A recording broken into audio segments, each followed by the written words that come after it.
บ้านเราล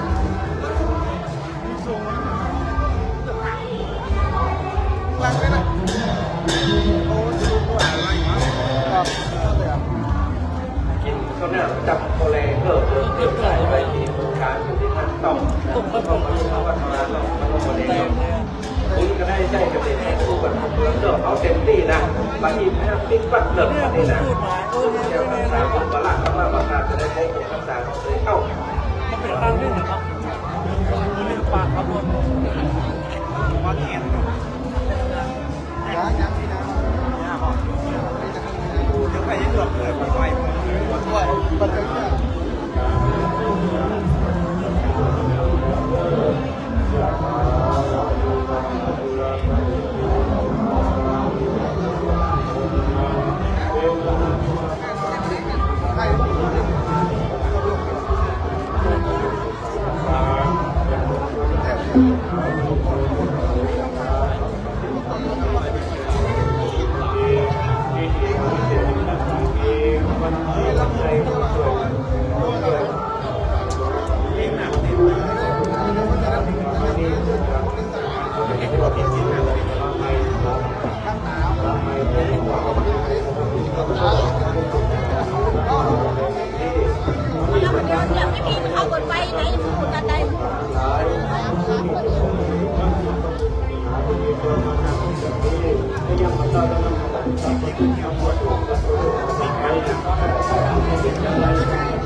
การพนันสถานขนาดสถา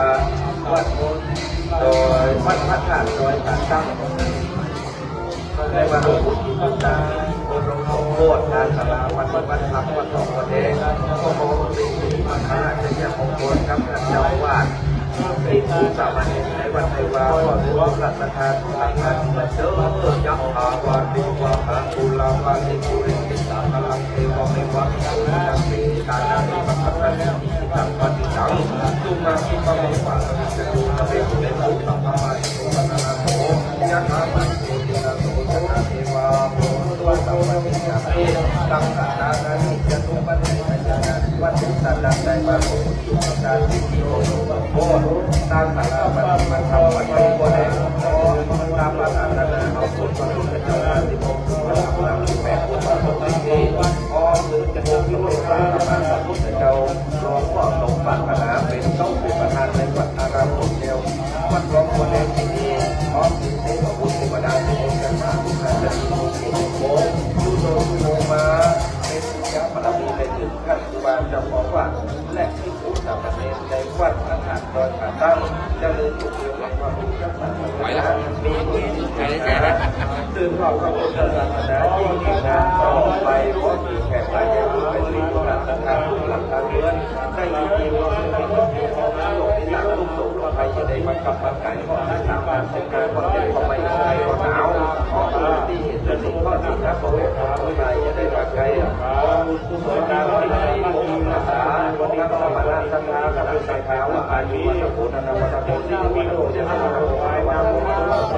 ลูกกรรมวัฒนพุทธในเวลาที่เราเวลาที่เราดูวัฒนการสลายจะมีวินาทีที่เราตามมันกำลังกับเป็นตัวบุญที่มันจะโบนี่ถ้ามันกำลังกับตัวบุญทำจะเล่นสมมติกำลังไปลงกำลังมันกำลังไม่จะบุญจะเล่นถ้าบุญมันกำลังมันกำลังไม่ยอมเราสักกำลังกำลังกำลังมาลงมาบุญจะเล่นใจอยากทุกข์วังใจอยากมาเราใจอยากสุขใจอยากสุขที่มันจะเอาภาวะต้องใจสัพพะโลกสัพพะภัยสัพพะข้อมูลเสียอันตรายใดๆจงอีกไกลในตลาดมาที่ยังที่เป็นต้นไปนั่นถึงต้นปีจึงแน่ดีหลีเพราะว่าสัพพิติโยวิโรจน์ผู้สัพพะโลวิโรจน์สัพพุมาเถโกวัตตายโยทุกทีกิกายุโหกว่าอภิวาทนุสีสนิจังพุทธาปัญญาลิโนจัตตาโลสัมมาวัตสีอายุวันโนทุกขังต้องติด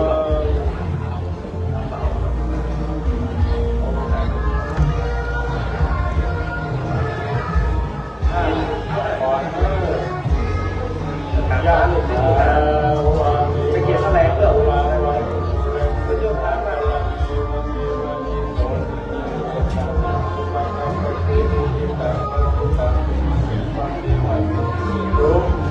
ข้าเปรมูเลตุสังข้าปัญญาเขาปัญญาโสยะธามันิโยติละนายะอานิวัจนะวิโรจน์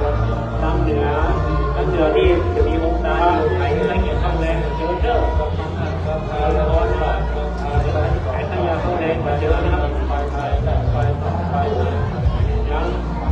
ท่านให้ครูบรรพตวาระต้องใช้บัตรยางก่อนนะว่าวัดวันเดียวกับคนยางก่อนพ่อกับเลยนะยังท่านอาจารย์รู้องค์การการการเอามาเรี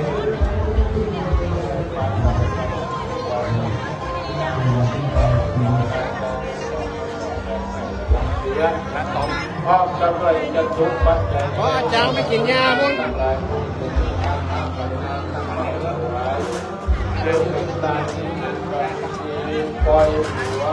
สาราปฏิบัติธรรมของหลวงพ่อวันนี้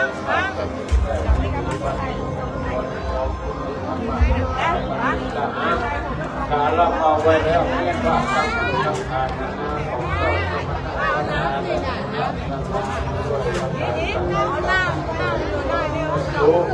ดูเมื่อปัจจุบันของสังฆทานดูอย่างนี้ภาษาอย่างนี้อย่างแท้แจ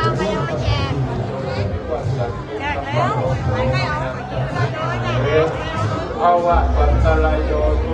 กิติกายุโภภาวะอภิวาทานาสีริสติยังพุทธาปัญญามิโนจัตตาโรนัมมาวัฏันติอานิวันโนตุสังปะลา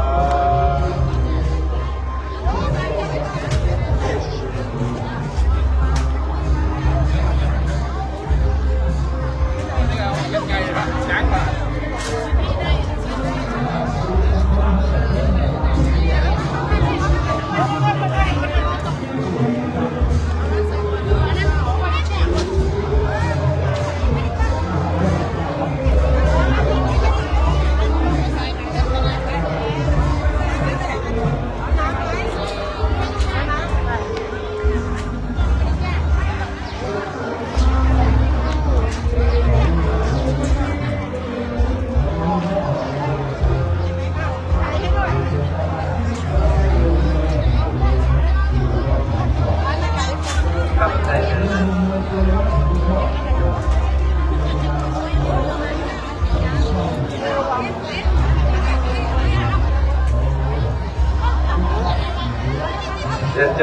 ณะสัทธาวัดสันโตตำบลไทรโยอำเภอสัน พอ แก้ว วันเดือนสองท่านพระครูสุวรรณเจ้าคณะ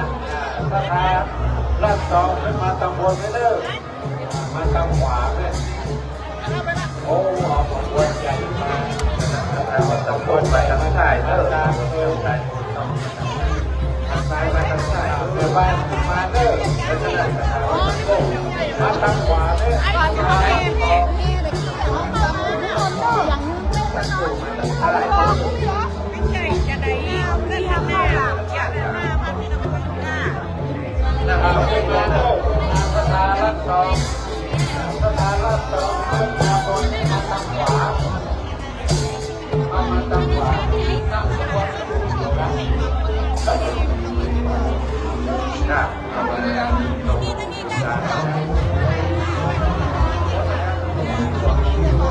ไม่ใช่ขึ้นนั้นไปจะตรงมาคณะสัทธาวัดสันโตตำบลสันโตจังหวัดมาทางใต้เด้อนั่นก็บ้านหนึ่งเรียกทางขวาไปทางขวาไปทางจากทางโอ้วัดสองไปทางวัดแบ่งกัน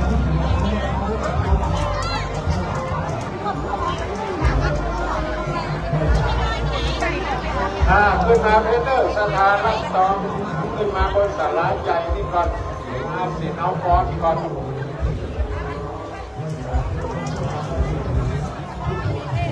มาทางขวาไหมมาทางขวาบอกว่าชนสีฟ้าเนาะแม่บ้านชนสีชมพูบอกบ้านชนสีฟ้า คณะสัทธาวัดสันโตมาทางใต้มือเด้อทางอาจารย์นั่นรออยู่มามาทางขวาไหมมาทางขวา ทางใต้สันโตทางขวาทางตองเด้อส่วนนี้เราลงตามอนุโมทนาสาธุกับสมณะสัทธาคณะสัทธาวัดสันโตภายในนี้พระอาจารย์ท่านเจ้าว่าให้ดอกไม้มีทุกหลักสัทธาทุกหลังการเดินได้มาร่วมกิจทุกการที่มีอบรมสมโภชตามศาลาปฏิบัติธรรมพระนอกวันเองก็ขอเพื่อเป็นสิริมังคลาเป็นอย่างมงคล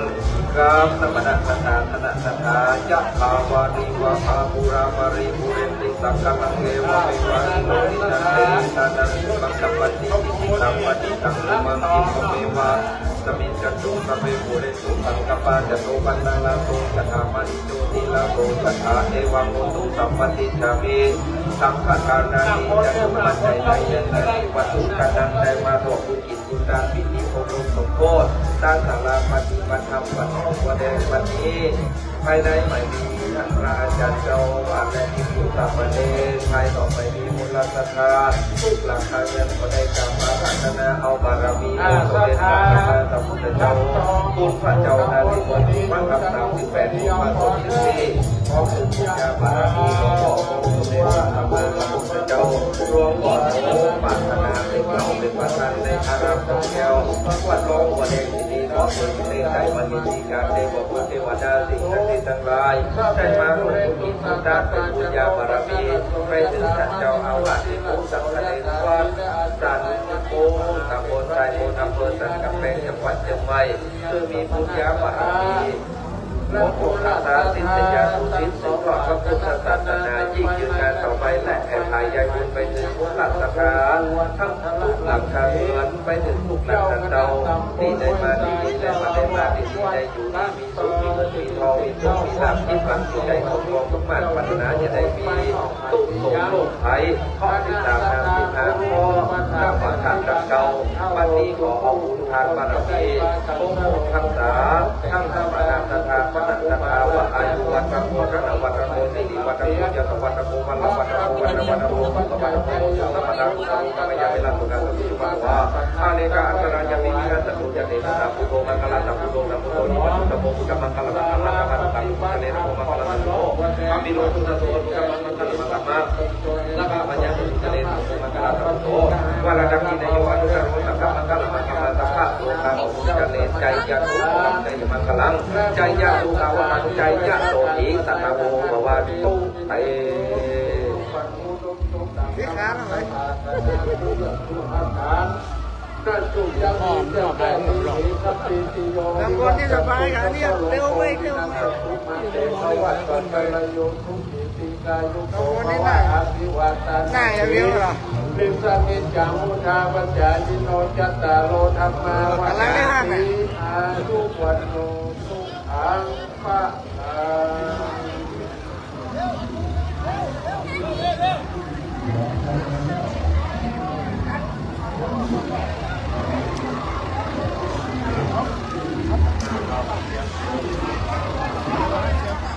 ไปกินข้าวแล้งกันเด้อกันนะนั่งตอบ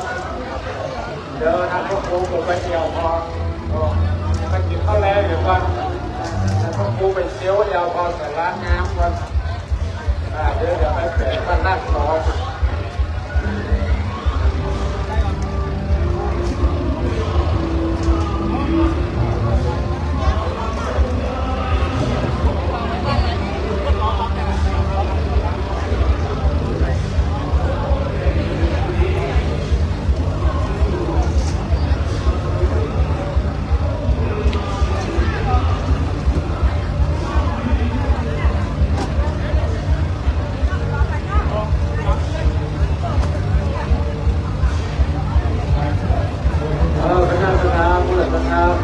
เราเนอะมานั่งบอลที่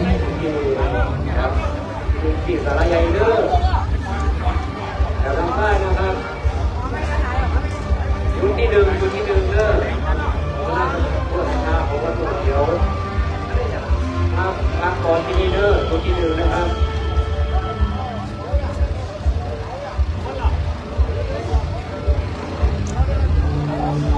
ตัวที่ดึงเอามาเลยหลังติดแล้ว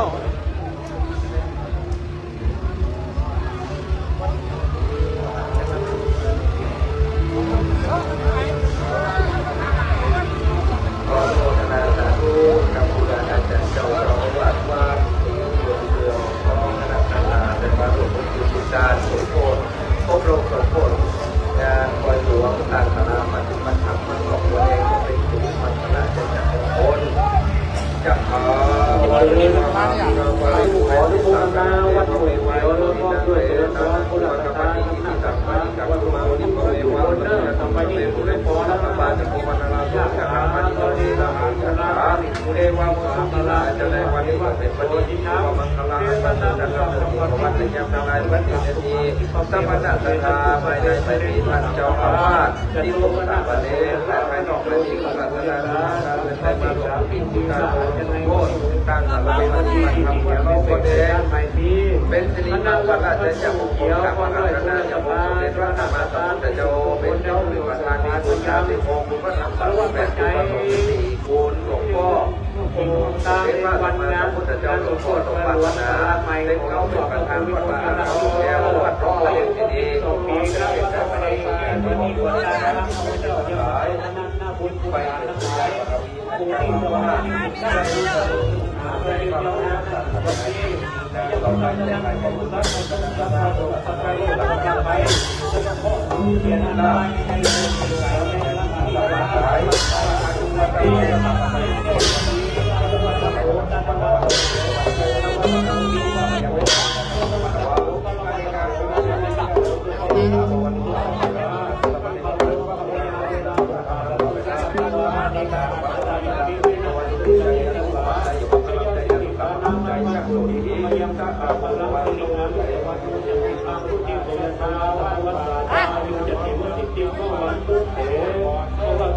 ปีที่โยยาตุตุสัพพะโควินาศะตุเตโตวัชรโย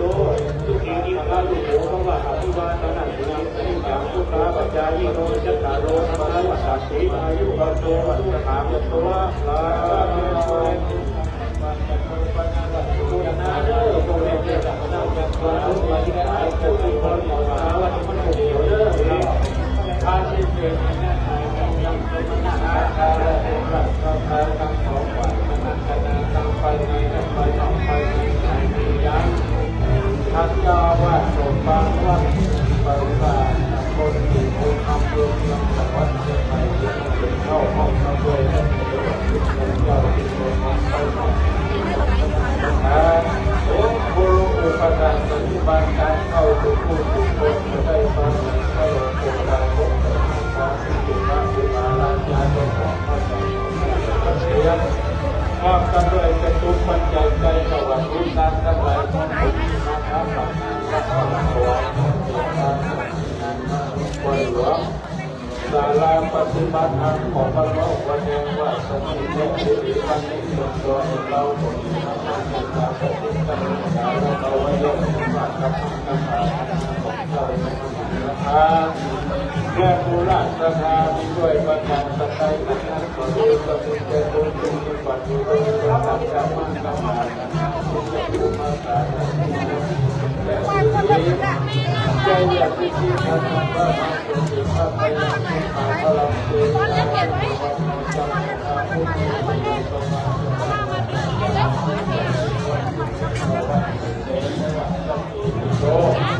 มีวันจะมีความเข้าใจจะเป็นที่เขาว่าจะไปของว่าว่าการที่จะทำพุทธาปัญญาสังฆาสังฆาว่าจะวันมา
ปฏิจังตุงหังจิปเมวะอภิจตุสเปปุเรนตุสังกปะจตุปัสสะโส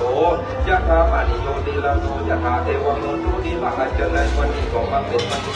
ประมาณกำลังอันวันโดนอันกำเนิดอีกวันเลยยังทั้งหลายวันเมฆก็มาวันใสวันใดก็มาโมนก่อนมาไปยอดวันเลยยังทั้งหลายวันนี้ได้มีสมณะสังฆาวัดป่าเปาตำบลแก่จ้างอำเภอสันกำแพงจังหวัดเชียงใหม่และวันจันทร์ตั้งน้ำสีคุณชาดาตำบลแก่จ้างอำเภอสันกำแพงจังหวัดเชียงใหม่ในสระตรงวงไฟตกแต่งสังฆทานของจักรวรรดิในอริยธรรมมาทำบุญด้านการบารมีในที่อบรมสุโขด้านสาราปฏิบัติธรรมนักวัดท้องแสดงวันนี้ก็ขอกล่าวอาราธนาอย่างสมเด็จพระสัมมาสัมพุทธเจ้ามาเป็นน้องในบรรดาของพุทธคุณเลิศอาราธนาที่แม่ของมันคือที่สี่ของเด็กในวันพิจิกาเทพบุตรและบรรดาศิษย์จักรวาลที่ท่านจะทิ้งและองค์สมเด็จพระสัมมาสัมพุทธเจ้าหลวงพ่อสมบัตินาเป็นน้องเป็นประธานในคณะเดียววัดรองประเด็นท่านที่ได้มาเป็นบุญญาบารมีท่านเจ้าอาวาสในสองวัดและที่ผู้สามเณรได้อยู่ที่ผู้เปิดแผ่ธรรมะเป็นที่ขอบูชารักษาพระพุทธศาสนายิ่งขึ้นไปทั้งสองวัดและแก่ไปเป็นผู้หลักราชาทั้งสองวัดทุกหลักราชาได้อยู่ในมีเงินมีทองมีโชคมีลาภจะได้มีสุขมีวันจะได้โรคมีภัยจะได้ผู้ละทานผู้ละยาบารมีไปพบผู้รักษาพระพุทธศาสนาสังฆวัดสายวัดโอ้การนำเราโดยที่การดำเนินการของผู้รักษาผู้รักษาเข้ามาตอนนี้วันที่ข้าพเจ้ามาโลกายังไม่รับประกันที่ปฏิบัติในการยังไม่ได้คนที่จะเป็นการสาพยานที่การทำทั้งหลายก็จะถูกปฏิบัติในผู้บริโภคของเราผู้ที่ได้รับวัฒนธรรมชาติที่ในวันที่ยาวเราแต่ใจญาติทุกคนใจจะมาใจให้สุขและความรู้เห็นอะไรในตรงนี้ใจในขณะปฏิบัติที่เป็นต้นไปในเรื่องนี้เช่นแค่นี้อายุวันโขนวันโขที่มีวันโขวันโขวันโขวันโขวันโขวันโขวันโขวันโขสัพพะนาสุมาโลกยาเว วลาเราการศึกษาภาวะอดีตการอะไรอย่างที่มีการศึกษาไม่ยังจะมีการละครของอย่างที่ฝังมาทำงานวันโตจะต้องทำปฏิบัติในวันธรรมดาในที่เรามีที่เราจะทำอะไรมีการที่มาเรียนเราอยู่ที่ที่มาได้มาได้มาได้ที่เราจะยิ่งโตเราก็จะมาวันนี้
เอาเพลงมาเลยเอาเลยตั้งเอาไปเลยไปอย่างนี้ไปเลยไป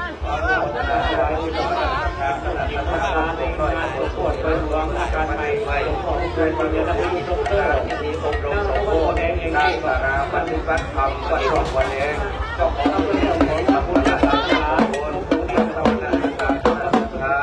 ญาติวาริวามาหุราบาริวิจิตติสังฆลังเทวะเมวัยโสตินาเสนานาภุปะปฏิสิกาปฏิตาภวะนิเทวะนิจจตุสัมปุเรตุสัพพะจตุปนิลังโสจะตามะตุติลังโสตตาเทวะมะโสติละอัจฉริยะโสติสติสุปมังคลาปัสสะนัมโสตาปัญญาตุลาปัสสะมาโหไสปัญญาปัสสะมาเปโสตปัญญาปัญญาปัญญาจะมีวัตถุสัมปทานสังฆาไม่ได้มีท่านเจ้าอาวาสและภิกษุสามเณรจุโตโจองค์ภายนอกไม่มีมูลศรัทธาวัดโป่งน้อยทุกหลังคาเรือนได้มาร่วมบุญการพิธีมงคลสมโภชตั้งสาราปฏิบัติธรรมวันน้องวันแดงวันนี้ขอเอาบุญพระพุทธเจ้าให้ที่มงคลมาทำ38บุญประสงค์ที่เด็กได้มาเป็นการที่ผมเทวดาที่โมชฟ้าที่มาจะมีสิ่งศักดิ์สิทธิ์ทั้งหลายองค์พระเทศาสมาพระพุทธเจ้าหลวงพ่อสมบัติมหาที่เป็นเก้าเศรษฐาที่น้องวันแดงได้มามียาบารมีของเจ้าวัดสามเณรวัดโป่งน้อยได้มีลูกศิษย์ลูกหาได้เมืองบุญญาบารมีทุกข์พระพุทธศาสนาทุกตัวก็ยิ่งยังต่อไปแม่พายจะอยู่ในสุขภาพทางของหลังเรือนได้ตรงนี้มีทุกคนต้องการจะได้มีทุกคนไปตามมาจะดีจะได้มาทำสายผลงานมาเราในวันนี้เยอะไปมงคลการพระบรรดาในงานงานอะไรที่วันจะโกนและวันจะสิ่งที่วันจะแข่งเดินหน้าเดินหน้าเวลาเราจะต้องมาทำอะไรงานอะไรจะมีงานอะไรจะเป็นปัญหาที่จะมีงานทำมาตัวนี้มันเป็นเรื่องของเรา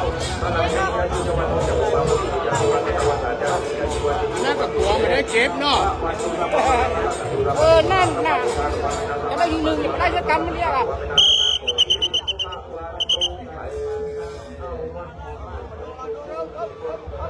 เดินมาก่อนว่าเก็บเพื่อเดินหน้าครับพักครับ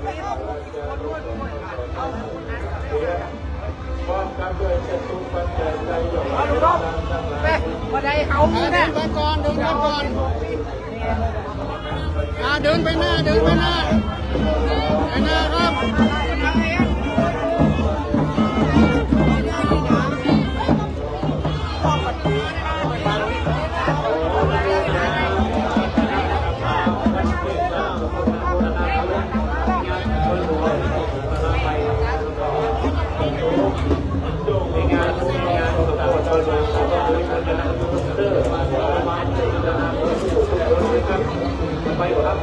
รปภ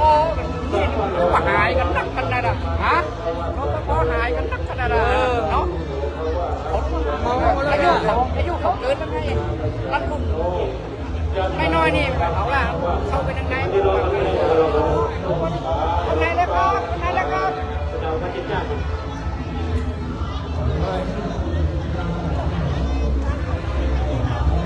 เอาหนึ่งบาทกระบวนเอารางวัลนี่เป็นหน้าให้กับมุดแล้วก็ต้องมีปลาเป็นด้อยมาเลยครับ ถ้าก่อนที่หัวยุดดึงเด้อใส่มือนะครับทุกที่หนึ่งเด้อคณะสังฆาในกิจกรรมมันเลยนะชาติทุกคนได้นะเด้อว่าทำที่หนึ่งเด้อมากที่สุดแล้วเด้อเข้าแรงลงไปก่อนไปได้ได้เด้อ เอาแยกไปเลย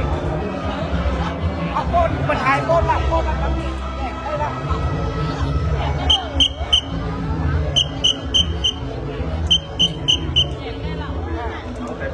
มาแยกนี่ถึงคนกลางหน่อย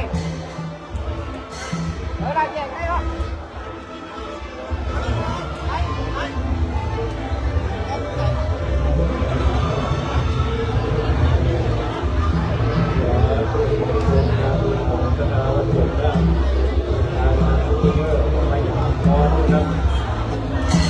เดินหน้าหน่อยครับ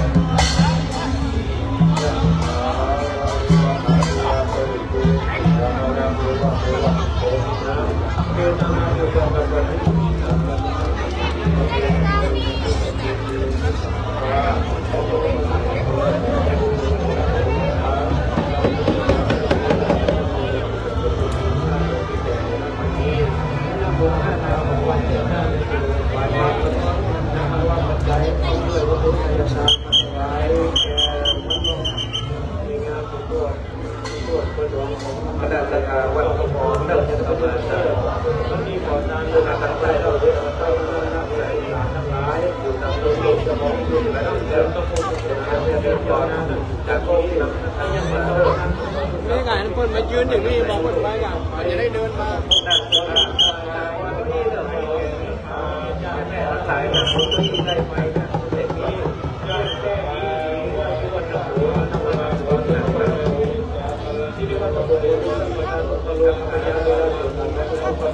ใหญ่ตำบลใต้ของคณะสังฆาปฏิมรเลิกเราเอามาได้มาเยอะมาเราได้วัดเรียกสายเลิกการจะทำคุณเองเพราะว่านาทีที่ยังมีถูกสังฆาที่เองมาที่ตัวอะไรตัวที่มาอยู่ใจเย็นๆกับที่ร้อนเปิดมาก็จะโดนมาว่าทำอย่างนี้วางจุดนั่นนี่พอตั้งสายที่มือหน่อยนอนนี่นะครับครับก็ต้องแบบตัวรอผู้เลี้ยงว่ากำลังขึ้นมาใจเย็นๆเถอะกินบุญการทุกแก้วต่างๆทุกบรรลักครับประกาศร่วมกันมาเด็กกับมาเด็กมาคุณต้องความคุณหมดอย่างนั้นก็คือประกาศเปิดกาแฟเราผลเพื่อคอยหลวงรออะไรเพื่อทำลายออกวัดหลวงวันเองว่าจะมีแค่นี้หรือว่าที่ตัวเองเราจะมีธรรมะมีการปฏิบัติการเรามาวันเดียวแค่ขัดธรรมะธรรมะของเจ้าธรรมะและธรรมะมีด้วยประการสมอนุโมทนาสาธุครับการสังฆาวัดทุกคนตำบลพรชัยการโดยสภาสังฆาคณะสังฆาได้มาเรียนบุญกินบุญการที่มีพบรุงสมบูรณ์วัดสลาปฏิบัติธรรมนวัดสมบูรณ์เองเป็นสิริมงคลและยังมงคลทั้งสวรรค์สังฆาและคณะสังฆายะถาวาริวหาปุรามาริบุเรนติสากลังเทวเมวะอิโตทินังเปตนังอุปกัปปติอิติสังปฏิจังตุมังคิดว่าเมวะปฏิจตุสเมปุเรตุสังกัปปะจตุปนัลโสยะถามานิโยติลาโสยะถาเทวังโอตุติระอาจในวันนี้ก็เป็นวันดีสิสุภมันอัลลาหันประเสริฐการละเกิดที่วันในยามทั้งหลายวันหนึ่งมาวันใส่วันใส่มาวันก่อนมาเป็นก่อนในวันในยามทั้งหลายวันที่ได้มีสมณะสัทธาภายในไม่มีท่านพระอาจารย์บางรักที่แต่ว่าเป็นเจ้าเป็นประธานของที่ ผู้สังมาเนนภายนอกไม่มีพ่อหลวงอุเทนและพ่อหลวงพันทัพและบุญหลานศรัทธาทุกหลังคาเรือนใกล้สารดงคงไม้ต้องแต่งประกอบนำมายังหลักข้าทางและต้นเงินมาถวายเป็นการบารมีในงานพิธีอบรมสมโภชทางศาลาปฏิบัติธรรมวัดหนองบัวแดงเป็นพิธีมังคลาในยามมงคลปฏิขอบุญญาบารมีคุณพระพุทธเจ้าพระธรรมพระเจ้าพระสังฆเจ้าเป็นคุณและเป็นเทวดาที่องค์จักรพรรดิมาจะดินองค์สมเด็จพระสัมมาสัมพุทธเจ้าหลวงพ่อสมบัตินาเป็นเขาจุดประธานในวัดหนองบัวแดงที่นี้แค่พายเยบุญไปถึงท่านเจ้าอาวาสพระปรัตถิวัฒน์ที่ทุกสามเณรได้มีบุญญาบารมีทำสุดยอดพระพุทธศาสนายิ่งยิ่งนานต่อไปและแผ่พายเยบุญไปถึงคณะศรัทธาวัดสิมรทุกหลังคาเรือนได้อยู่ดีมีสุขอย่าได้มีทุกข์มีโศกโรคภัยโรคตาพยาธิจะได้บรรลุสายอยู่ดีเจริญรุ่งเรืองมีเงินมีทองที่มากการพื้นทำการที่ได้สมความมุ่งมั่นปรารถนาบุญงานปัญญาบารมีพบของรักษาเจ้าคณะศรัทธาคณะศรัทธาว่าอายุวัฒโมทัตวัฒโมสิริวัฒโมเยนวัฒโมวัฒโมวัฒโมวัฒโมวัฒโมสุขวัฒโมนุตตะนุตตะโลกัปยาเวรสุขัสสุตุปัตตวาอาเนกาอันตรายปิวิฆาสตุจักเตชะสาเกยังมีทังลังสุติวัคยังสมาพลังสิริอายุจวัตถุสัพพะมุนีเนยะสวัสสะวัสสะจะจีวันที่ละวันตุเตภาวตุสัพพะมังละมังละสัตตุสัพพะเทวตาสัพพะพุทธะตุวะเวนะสัพพะตุวะเวนะตุวะสัพพะตุวะเวนะตุสัทธาโลกีตวันติใจยะตุภวะใจตะลังใจยะตุตะลังใจยะสุติสัทธาโลภวันโตเตความด้วยบรรวันปัจจัยลูกจิตในกาลปันนี้เนื่องจากในงานสมโภชหลวงอาคารใหม่ของหลวงพ่อพระครูนิมนต์จะนั่งที่ด็อกเตอร์วันนี้ก่อนตานะอัปไว้แล้วเป็นก่อนเต้าท่านหน้าบุญคุณฐานทั้งหลายผู้ภูมิจะของจะเป็นข้ามคุณพระพุทธศาสนาไปยืนเจ้านาทั้งหมดนี้ไม่ยอมเต้าผู้นั้นของพุทธประตูแล้วก็ผมพระตรุษพระไทยที่แม่ที่นี่สบายใจจงมีใจในอาลาภที่จะแรงกันไปนั่นสบายดีเจ้าที่นั่งในเรื่องของเราที่อยู่ที่เราจะต้องสร้างมีแล้วกันมาเก็บหลังกองเฮ้มาเก็บหลังกองเฮ้จอดที่เวทีกระโปงเหมาได้เลยเรื่องร้อนที่อายุวันโตทุกขังแอบกามันตั้งขวาไม่เท่าลูกค้ามีอะไรเนี่ยโอ้หลังไหนหลังเนี่ย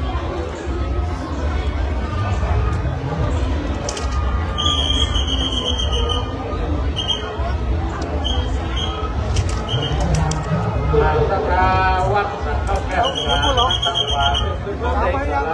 ชพระครู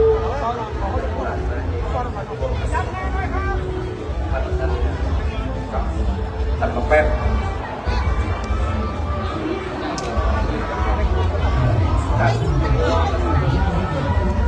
ผมอยู่หันเจ้าอันอย่างมาป้อกันนี่มาประกวัดตัวเดียวไม่ใครอยู่หัวพุ่งก้าอีเนาะเลยหล่นมาอันก็มาป้อกันอยู่นั่นน่ะจะบอกกับลิ้นงานวิ่งแง่ถามว่ายืนน่ะขยิบ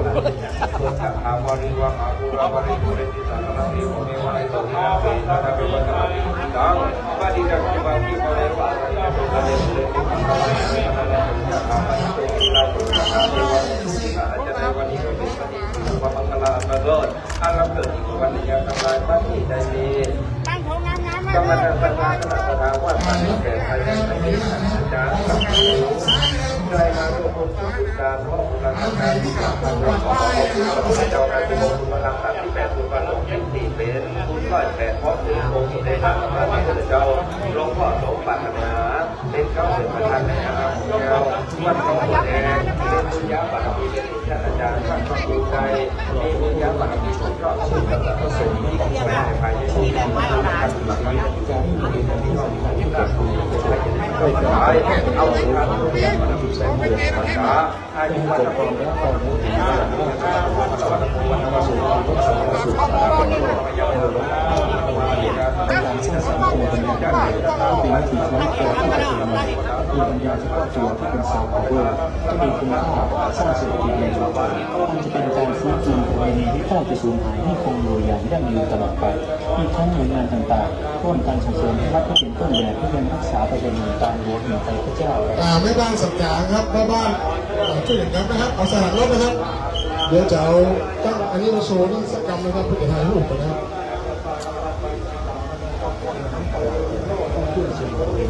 ลงครัวนะครับลงครัวอยู่ด้านขวานะครับลงครัวอยู่ด้านขวานะครับ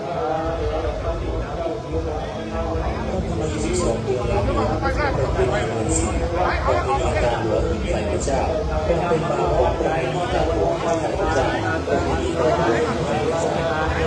พ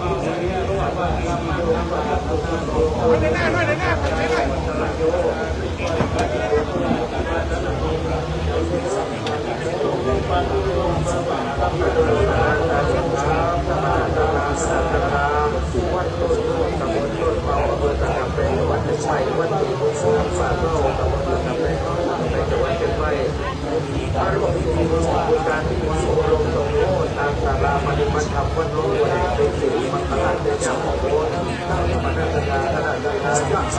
ะเรามเลยแม่ลายพูดอยู่ลายพูด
ปฏิได้มีสมบัติสถานคณะสถานวัดสันต่างใจ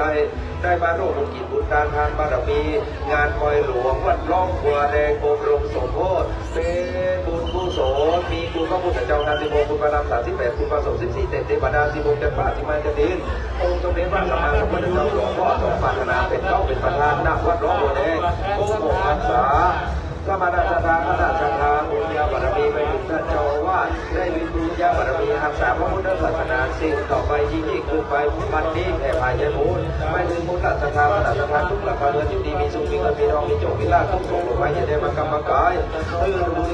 ญาบารมีไปโกงภาษาว่าอายุวันโพธนาวันโพสิริวันโพยศวันโพ าราตุกรุกัมยาเวลาสุขันตุตุวันวานิกาสังฆปีวินาศตุยันติสาวกันตุกัมมังคลาลันตุกัมปฏิบัตินาลันตุกัมปาเวนาสัมมาสัมมาสัมมาสัมมาสัมมาสัมมาเวนาสัทธาโลกิสัมมาตุตุไปเดี๋ยวรับพรนะครับพรนะครับเราว่ามันจะยาววันนี้ว่าปุราปริปุเรติสามลังยาวิวัฒน์โพธินาเวทาอุปปัปปัสสกินนาทิแรงเรื่องกินมีอะไรกันสัพเพปุเรตุนาปมาจันโลกนาโลกุยตาปิโนติโลโยตาสัมปติชาติดีละอาจารย์ปฏิโลเป็นปฏินิติอาเสกตาไปนี้ตีนาบุรสดาพระมนัสนาวัสัตตุกองเป็นโลกวายตาวัตถุตุเขาว่าปัจจัยพอเมื่อวัตถุตยานมันนำมาว่าจะเป็นจิตดวงตาในสัพในสมบูรณ์วันเปิดหลวงหลวงพ่อวันร้องวันฉลองสาราใหม่ของพระพุทธพระยานามุจุจเตอร์เป็นข่าวเขาที่วันนี้กว่าน้ำตาลก็ได้ความยังมาสร้างงานได้บุญกุศลทั้งหลายผู้ที่จะของที่เป็นก้าวเราต้องศาสนาเป็นยิ่งใหญ่ในจุดยกนี้และโบราณศาสนาที่โดยประสาทสุขใจโลกจะไปสร้างพ่อหลวงเดียจะไล่จุดที่ไปในตลาดวันนี้อย่าที่เป็นต้นไปนะครับจุดนี้โดยประสาทสุขใจโลกจะไปสร้างพ่อหลวงเดียจะไล่จุดที่ไปในตลาดวันนี้อย่าที่เป็นต้นไปวังนารามันเราภูมิธรรมสมณศักดิ์พระเจ้าวัดป่าแดงได้มาร่วมบุญที่บูชาที่มีอบรมสมโภชการศาลาปฏิบัติธรรมวัดหลวงป่าแดงเป็นสิริมงคลราชญามงคลทั้งสมณศักดิ์คณะสังฆายะทาวาริวหาภูราบริบุริติสังฆลังเอวเมวัยตุติดาเมตตาตุมกัปปติจิตาปฏิตังตุกังคิปเมวะกมิจันตุสเปปุเรตุสังฆปะเตโกปนังละโสยะถาปฏิจุติละโสยะถาเอวะโมตุติละอัจฉริยวันนี้ก็เป็นวันดีสีสุภมังคละอันประเสริฐและเลิศยิ่งกว่าวันและยามทั้งหลายบัดนี้มุลละอัสสมณะสนาวัดป่าสมณะสนาคณะสนาวัดป่าแดงและวัดสันติวนารามปันเราก็ได้สรณงค์วายสัมภทานจะดูปัจจัยด้วยธรรมะทบุญกิจการเป็นทานบารมีงานไปหลวงการศาลาปฏิบัติธรรมทิฏฐิโมโลสมโภชปฏิกับคุณพระพุทธเจ้าแห่งสิบองค์คุณพระนามต่างที่แต่คุณพระสงฆ์สิ้นเชื่อเจ้าคุณพระนามพระสิกาสิบองค์พระสารีพระเจ้าคุณพระนามคุณพระบารมีหลวงพ่อสมปรารถนาเป็นเจ้าเป็นประธานวัดหลวงพ่อแดงได้มาบุญญาบารมีเป็นถึงพระเจ้าวัดทั้งสองวัดได้สื่อหาพระพุทธศาสนาที่ยืนยันต่อไปแต่ฝ่ายใจบุญไปถึงสมณสังฆา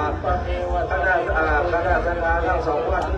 มีสุขมีที่รอมีโชคมีลาภที่ปักสิได้สมบูรณ์ไม่ปรารถนาจะได้มีตัวโสดทั่วไปทานบารมีตัวผมทั้งสองอายุวันโตวันโตวันโตวันโตวันโตข้าพเจ้าทุกคนรู้ว่าจะเป็นล่าสุดแต่จะเป็นจุปันวาริกาการจะมีเวลาตุจะเป็นภาษาเมื่อวันตุสัพพะสังฆะและตุสัพพะเทวดาสัพพะวิญญาณสัพพะสังฆะวัฏฏะสัพพะวิญญาณมาก่อน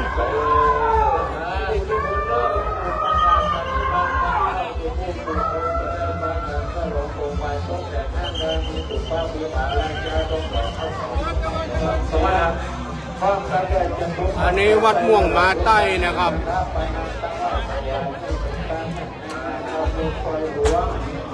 ศาลาปฏิบัติธรรมของเราแต่ดีหรือว่าที่สุดตัวเราก็คือสามารถศึกษาปฏิบัติธรรมเอาไว้ในเรื่องของการรักษาธรรมะที่เราวัดในวัดเขาสายดีที่หาความเป็นองค์ของธรรมะเจริญพรที่ทุกวัดการรักษาธรรมที่ทุกคนเดินต่อไปคนอื่นต่อไป